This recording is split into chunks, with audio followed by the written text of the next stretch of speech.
Today I'd like to show you a dish that will win your other half's stomach. The lion's head is one of the most popular and common Chinese dishes, and if you're a fan of meatballs, this is definitely your dish. So let's get started. First, wash the cabbage leaves clean and cut them about 3 centimeters apart. Then you will set them aside for later.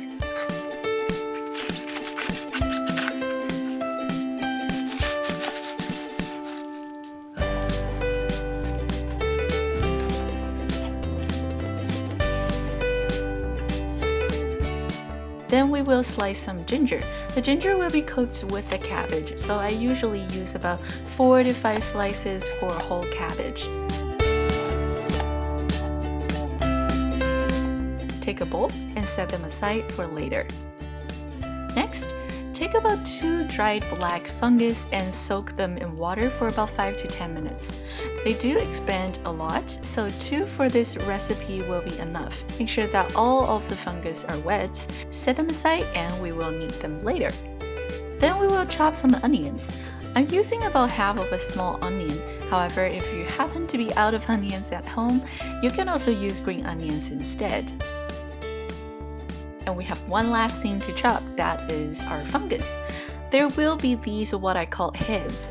They're kind of hard, so let's cut them first. Now we can chop the fungus and we're ready to start making the lion's head.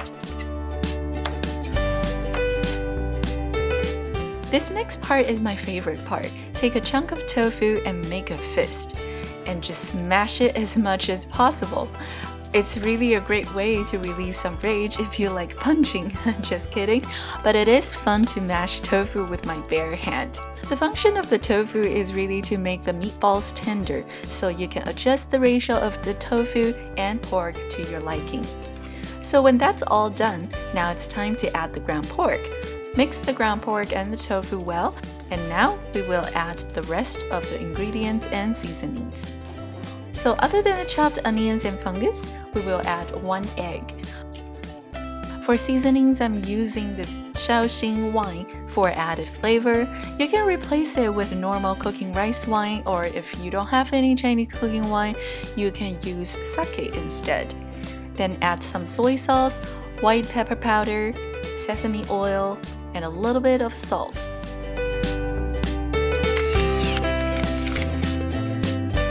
Mix it well, and let's start cooking.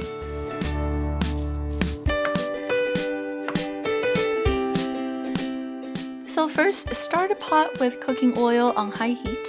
So let's first fry the ginger slices until the ginger smell comes out. And what I like to do here is to start cooking the stems of the cabbages first. So let's add only the stems of the cabbages and leave the leaves for later. Give it a quick stir and add a bit of water to create some steam to help cooking the stems. Make sure all the stems are coated with some oil, and then I like to add just a little bit of soy sauce to help speeding up the process of the flavors going into the cabbage. Stir it well and turn the heat down to medium-low, and we will let it simmer.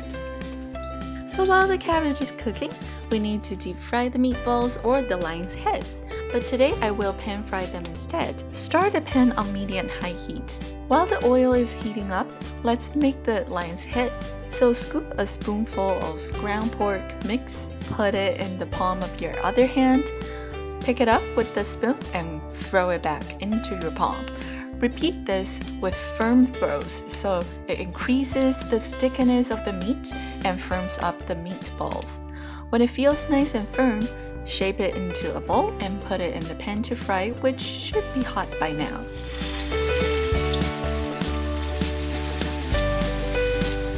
So let's make another one. I've shortened the throwing because I was worried that you guys would get bored just watching me throwing meatballs, but I did about 20-ish throws for every meatball, and that's what makes the lion's head good. Now it sounds like a lot of work, but it's actually really quick to finish.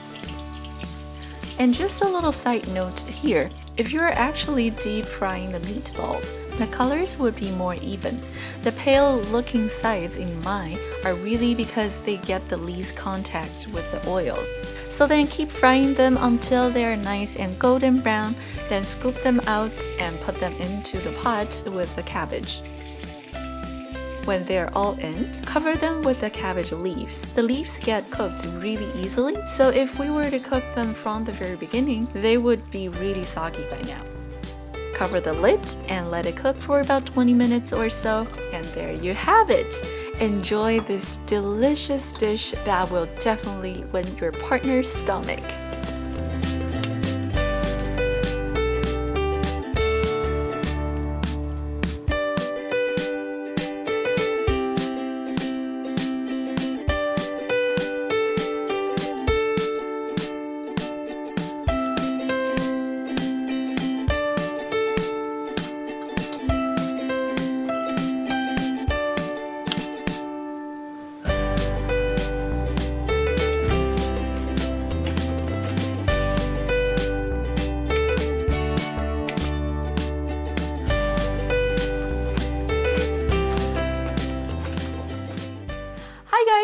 It's been a long time since I filmed the last video.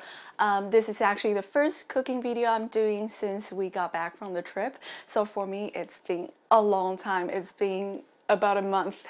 So yeah, I really hope that you like today's recipe on how to make lion's head. It is one of the most symbolizing Chinese food, and I'm pretty sure you can order this dish from a lot of the Chinese restaurants. And because it's so common, so almost every family has a slightly varied recipe for lion's head. There are a few tips I would like to share about making lion's head. Now, first of all, as I mentioned in the video, that when you're making the meatball, try not to make too small, because this is, think of this as a giant meatball you're going for. So don't do one of those really tiny ones, because that's really not a lion's head. That's probably, I don't know, a mouse head. So we want lion.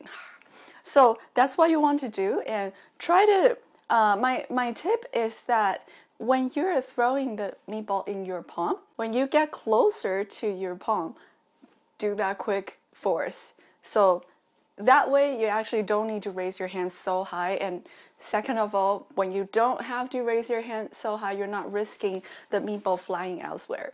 So that is my tip number one.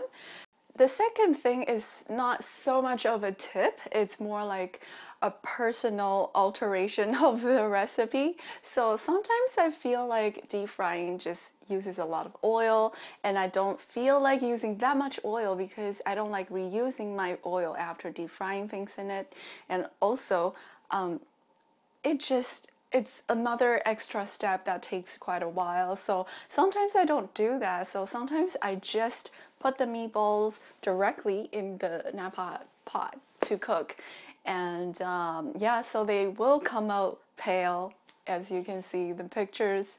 The non-deep fried version still tastes good, but it does taste a little bit more plain. So it's a personal preference thing. Now, for food enthusiasts, I know you're thinking the non-deep fried version is not how lion's head is supposed to be. And I agree, that is not the traditional way, that is just a personal preference thing. So if you feel like this dish just, it's too much work, you can skip that step if you're okay with a more plain tasting lion's head. And next thing is that, so I used black wood ear, that's what we call it in Chinese. It's actually called fungus in English. It doesn't sound very appetizing, but trust me, it's great and it's very healthy. So I added chopped fungus in the lion's head. Now traditionally people use chopped water chestnuts, and personally I am not a huge fan of water chestnut. Don't ask me why, I really don't know. But using water chestnut is to create this little crunchiness, here and there when you are taking bites of the lion's head. So instead of that, I found that fungus, after you cook it, it's still crunchy. So I like using fungus instead to recreate the same kind of texture, the crunchiness. So it's your choice, and yeah, I think they're equally good, except the taste is a little different because you don't taste water chestnut. So the next tip is that as you saw in the video, I put a chunk of tofu in the ground pork mixture to make that texture so that the ground pork, after they're cooked, they're not so firm. And there are other options that you can use instead of tofu if you're not a fan of tofu. So one other option a lot of Chinese people do is that they use white sticky rice. First of all, it helps the lion's head to get, to be bigger. And second, as we mentioned, the same function as the tofu is to make the texture not so firm after you cook it. Now the third option, if you're not a fan of tofu, not a fan of white rice, another thing you can do is using toast. So soak a piece of toast or two, it's up to you, in milk, and then just mash it, and then mix it with ground pork and all these other ingredients we added. It has the same effect. So there are my 4 tips for making lion's head today. I really hope that you enjoyed today's video. Please subscribe to my channel for more cooking videos, and please give me a thumbs up. I will see you in my next cooking video. Thanks guys, bye!